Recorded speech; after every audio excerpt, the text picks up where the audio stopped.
अयोध्या नए रूप में, नए रंग में, नए उमंग में है।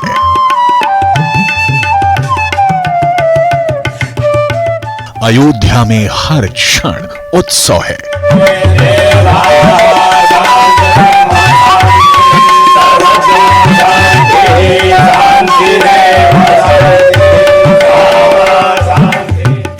हर मन हर्षित है। यहाँ कण कण में आध्यात्म की अलख है।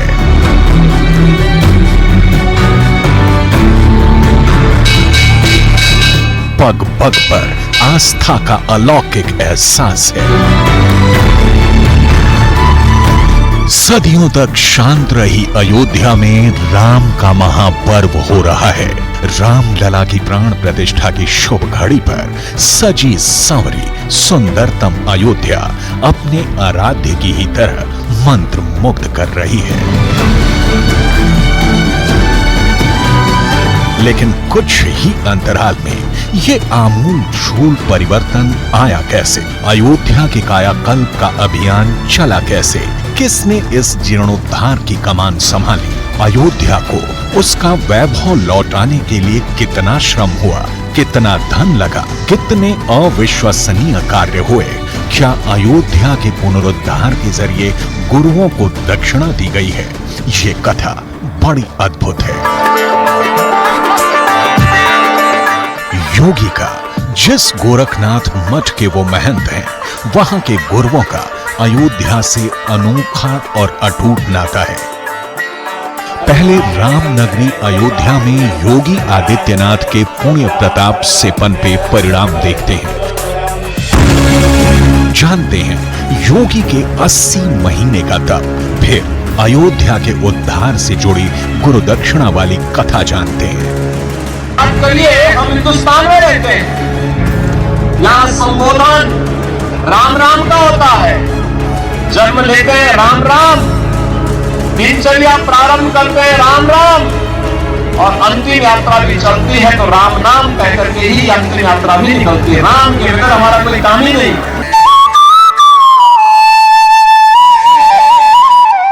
फर्क देखिए, अयोध्या कैसी थी और अब कैसी है।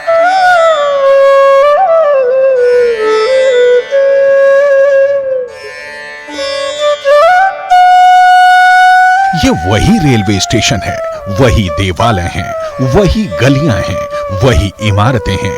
इन्हीं को संवारकर, संजोकर कितना सुंदर रूप दे दिया गया है।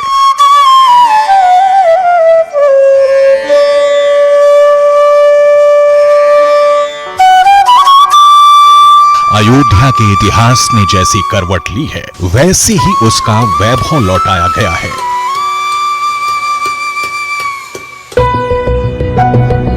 लेकिन ये सब इतना आसान नहीं था। सीएम योगी आदित्यनाथ ने 80 महीने इसके लिए दिन रात एक कर दिए। हर दिन, हर घड़ी वो राम के काज में जुटे रहे। अयोध्या को नया स्वरूप देने में कई योजनाओं की भूमिका है। इन योजनाओं की मॉनिटरिंग खुद मुख्यमंत्री योगी आदित्यनाथ ने की है। सीएम योगी ने मिशन मोड में अयोध्या में विकास के कार्यों की शुरुआत की और ये सुनिश्चित किया कि सभी काम तय समय सीमा में पूरे हो। मुख्यमंत्री पद संभालने के बाद साल 2017 से मुख्यमंत्री योगी आदित्यनाथ ने अयोध्या का 61 बार दौरा किया और विकास परियोजनाओं का जायजा लिया। एक समय हुआ करता था, पूज्य योगी आदित्यनाथ जी महाराज साल में 4 बार 5 बार आते थे, संतों के साथ बैठक करते थे, चिंता और चिंतन करते थे कि कैसे मंदिर का निर्माण हो।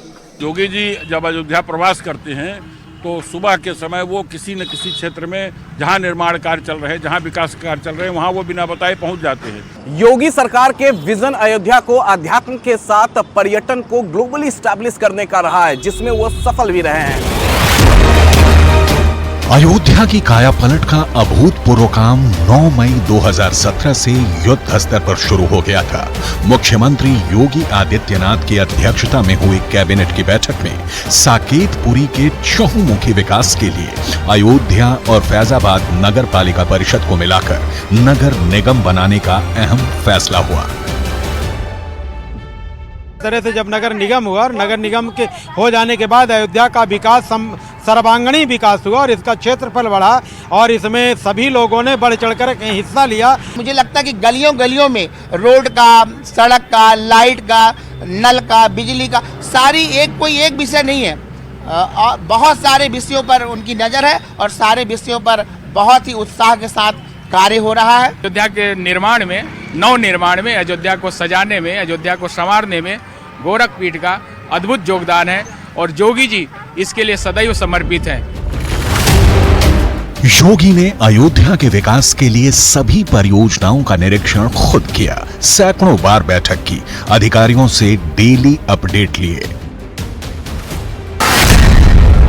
योगी सरकार ने 2017 के बाद से अयोध्या के विकास से जुड़े 47 अहम और बड़े फैसले लिए हैं। योगी सरकार ने खजाने से 31,000 करोड़ रुपए से ज्यादा का खर्च अयोध्या में किया। प्राण प्रतिष्ठा से पहले योगी ने अनुपूरक बजट के जरिए 100 करोड़ रुपए अयोध्या को दिए। मुख्यमंत्री पद संभालने के बाद से योगी आदित्यनाथ 61 बार अयोध्या का दौरा कर चुके हैं। इतना ही नहीं, योगी ने अयोध्या में यूपी कैबिनेट की बैठक कर नीतिगत निर्णय लिए हैं। अयोध्या में बिजली की समस्या का समाधान हो या फिर राम जन्मभूमि तक जाने वाले सभी रास्तों का नवीनीकरण, सारे काम युद्ध स्तर पर किए गए। 9 नवंबर 2023 में यशस्वी मुख्यमंत्री ने यहाँ कैबिनेट का बैठक किया तो इससे लग गया कि जो अयोध्या पूर्व से राजधानी हुआ करता था, आज वही अयोध्या राजधानी के लिए चल पड़ा है। ये माननीय यशस्वी मुख्यमंत्री जी का ही देन है। जब से अयोध्या के कायाकल्प का पूरा मास्टर प्लान तैयार हुआ है, तस्वीरें बदल गई हैं और इसको एक तीर्थ राजधानी, एक पौराणिक राजधानी, एक बहुत बड़ा पर्यटन स्थल इसको स्थापित करने की कोशिश की जा रही है। अब जो रास्ते हैं, रास्तों के बगल में जो दुकानें होती हैं, उन दुकानों को भी बिल्कुल एक तरीके की दुकान हो और उनका लुक अच्छे से हो, इसकी भी पूरी प्लानिंग की गई है। श्री राम जन्मभूमि पथ के निर्माण में 41 करोड़ रुपए लगे हैं। वहीं लता मंगेशकर चौक से नया घाट तक जाने वाले धर्म पथ को बनाने में 65 करोड़ रुपए की लागत आई। इसी तरह श्रृंगार घाट से हनुमानगढ़ी और जन्मभूमि को जोड़ने वाले भक्ति पथ को बनाने में 68 करोड़ रुपए खर्च हुए। बस्ती लखनऊ रोड से राम जन्मभूमि तक जाने वाले मुख्य मार्ग राम पथ के निर्माण में 845 करोड़ रुपए का खर्च आया है। अयोध्या धाम रेलवे स्टेशन के जीर्णोद्धार में 241 करोड़ रुपए लगे हैं। 9 एकड़ में 219 करोड़ रुपए की लागत से अयोध्या में अंतर्राज्यीय बस अड्डा बनाया गया। महर्षि वाल्मीकि इंटरनेशनल एयरपोर्ट के बनने में करीब 1462 करोड़ की लागत आई है। अयोध्या के बदलते स्वरूप के बीच जनवरी 2023 से सितंबर के बीच 2 करोड़ से ज्यादा भक्त अयोध्या पहुंचे। इनमें 1634 विदेशी यात्री भी शामिल हैं।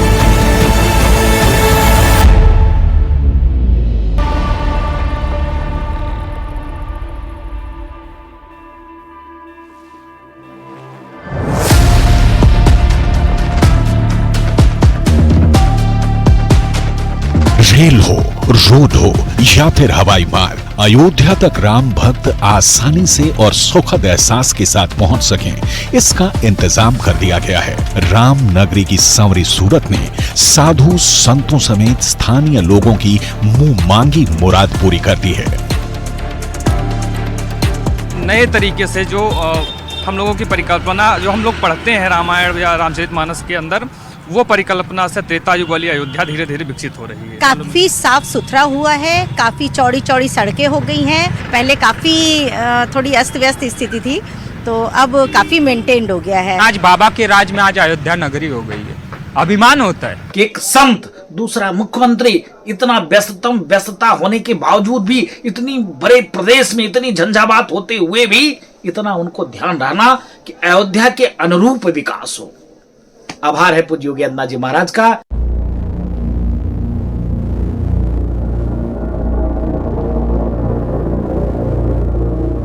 सीएम योगी राम के भक्त हैं, अयोध्या उनकी पूज्य है। इसके साथ ही योगी और अयोध्या में एक समानता है, उनके गुरुओं की इस राम जन्मभूमि से जुड़ी आस्था। योगी आदित्यनाथ जिस गोरक्ष पीठ के पीठाधीश्वर हैं, उस पीठ की 4 पीढ़ियों ने राम जन्मभूमि मुक्ति यज्ञ का अनुष्ठान किया है। राम जन्मभूमि आंदोलन पर गोरक्ष पीठ का जो योगदान रहा है उसे इतिहास कभी नहीं भुला पाएगा। ये पीठ हमेशा राम जन्मभूमि मुक्ति के लिए संघर्षरत रही। ये 4थी पीढ़ी है योगी आदित्यनाथ जी की, जो इस आंदोलन से जुड़े रहे हैं, उस रामकाज से जुड़े रहे हैं। अयोध्या और गोरक्ष पीठ का जो जुड़ाव है वो 1855 से भी ज्यादा पुराना है और जानकार ये बताते हैं कि अपने गुरुओं के इस जुड़ाव की वजह से ही योगी का खासा लगाव इस इलाके से रहा है। साल 1850-60 में महंत गोपाल नाथ जी महाराज ने राम जन्मभूमि का विवाद सुलझाने की पहल की। महंत गोपाल नाथ ने तब के अगुआ रहे आमिर अली और बाबा रामचरण दास को समझौते के लिए मना लिया था। आमिर अली जन्मभूमि हिंदुओं को सौंपने को तैयार हो गए थे, लेकिन अंग्रेजों के अड़ंगे से ये समझौता नहीं हो पाया। इसके बाद 1885 में अंग्रेजों ने आमिर अली और रामचरण दास को बागी घोषित कर दिया। सन 1855 से 1885 के बीच गोरक्ष पीठ के प्रमुख रहे गोपाल नाथ ने इस विवाद में समझौते की पहल की थी। उनका ये कहना था कि हिंदू पक्षकारों को इस विवादित भूमि को सौंप देना चाहिए। गोपाल नाथ के बाद गोरख पीठ के महंत गंभीरानंद और ब्रह्मानंद ने भी इस अभियान को जारी रखा, लेकिन राम जन्मभूमि मुक्ति के अभियान को नई दिशा साल 1935 में मिली, जब गोरख पीठ के पीठाधीश्वर दिग्विजय नाथ जी बने। राम मंदिर आंदोलन को धार देने वाले योगी आदित्यनाथ के गुरु महंत अवैधनाथ 1984 में इस आंदोलन के प्रमुख सूत्रधार बने। उस वक्त ये राम जन्मभूमि यज्ञ मुक्ति समिति के अध्यक्ष भी चुने गए थे। महंत दिग्विजय नाथ को जन्मभूमि पर रामलला के प्राकट्य का एहसास हुआ था, जिसके बाद उन्होंने अयोध्या आकर भजन कीर्तन किया। साथ ही वो देश भर में राम मंदिर के लिए जन जागरण अभियान में जुट गए। दिग्विजय नाथ जी ने राम जन्मभूमि के लिए बहुत काम किया, जितना कहा जाए उतना कम है। इसके लिए वो हर समय राम जन्मभूमि के लिए प्रयासरत रहे, भगवान रामलला के लिए वो समर्पित रहे। योगी आदित्यनाथ जी के दादा गुरुजी मतलब अवैधनाथ जी के पूज्य गुरुदेव दिग्विजय नाथ जी, जो हमारे दादा गुरुजी से उनका एक मैत्री संबंध था, उन्होंने कहा कि मैं 1 लाख लोगों को लेकर गोरखपुर से अयोध्या आ रहा हूँ। किसी भी सरकार के अंदर यह हिम्मत नहीं है कि रामलला को भगवान के गर्भगृह से बाहर कर सके। महंत दिग्विजय नाथ के उत्तराधिकारी अवैधनाथ ने साल 1984 में राम मंदिर आंदोलन को देशव्यापी बनाया। तब अयोध्या के समस्त साधुओं ने राम जन्मभूमि मुक्ति आंदोलन का अध्यक्ष बाबा अवैधनाथ जी को बनाया गया और लगातार उन्होंने राम जन्मभूमि के लिए प्रयासरत रहे, राम जन्मभूमि के काम के लिए और राम जन्मभूमि के लिए वो समर्पित रहे। 1984 में जो शिला पूजन का कार्यक्रम शुरुआत हुई थी, वो महंत अवैधनाथ जी और डॉक्टर रामविलास दास वेदांती जी के संरक्षण में ही हम लोगों ने किया था। राम मंदिर के लिए उन्होंने अवैधनाथ जी ने जो एक दलित से करा करके, और एक का निर्णय नहीं, सर्व समुदाय का निर्णय था कि उनसे कराया जाए। महंत अवैधनाथ राम मंदिर आंदोलन के सबसे प्रमुख चेहरे में से एक रहे। राम मंदिर आंदोलन को धार देने वाले योगी आदित्यनाथ के गुरु महंत अवैधनाथ 1984 में इस आंदोलन के प्रमुख सूत्रधार बने। उस वक्त ये राम जन्मभूमि यज्ञ मुक्ति समिति के अध्यक्ष भी चुने गए थे। महंत अवैधनाथ की अध्यक्षता में सितंबर 1989 में दिल्ली में विराट हिंदू सम्मेलन हुआ। यहीं 9 नवंबर 1989 को जन्मभूमि पर शिलान्यास करने की घोषणा की गई। अवैधनाथ ने दलित समाज से आने वाले कामेश्वर चौपाल से शिलान्यास कराकर श्री राम जन्मभूमि आंदोलन को नया रुख दिया। 22 जुलाई 1992 को महंत अवैधनाथ के नेतृत्व में संतों और विश्व हिंदू परिषद का एक प्रतिनिधिमंडल तत्कालीन प्रधानमंत्री पीवी नरसिम्हा राव से मिला। 6 दिसंबर 1992 को कार सेवा के समय भी महंत अवैधनाथ अयोध्या में मौजूद थे। महंत दिग्विजयनाथ जी महाराज रहे हों, चाहे ब्रह्मलीन पूज्य महंत अवैधनाथ जी महाराज रहे हों, और अभी वर्तमान परंपरा के उस समस्त परंपराओं के प्रवाहक माननीय मुख्यमंत्री योगी आदित्यनाथ जी महाराज हैं, जो स्वप्न पूर्वावर्ती आचार्यों ने देखा था, उस स्वप्न को साकार करने का श्रेय और सौभाग्य दोनों पूज्य महंत योगी आदित्यनाथ जी महाराज को प्राप्त हो रहा है। इन्हीं महंत अवैधनाथ के उत्तराधिकारी हैं योगी आदित्यनाथ, जिन्होंने अपने गुरुओं के नक्शे कदम पर चलते हुए राम से और अयोध्या से अपना अटूट नाता बनाए रखा। अयोध्या को नई लय देकर, नई शक्ल देकर योगी आदित्यनाथ ने अपने गुरुओं को दक्षिणा दी है। इसलिए गोरख पीठ के पीठाधीश्वर और यूपी के सीएम योगी आदित्यनाथ के राम काज का बखान सभी राम भक्त कर रहे हैं।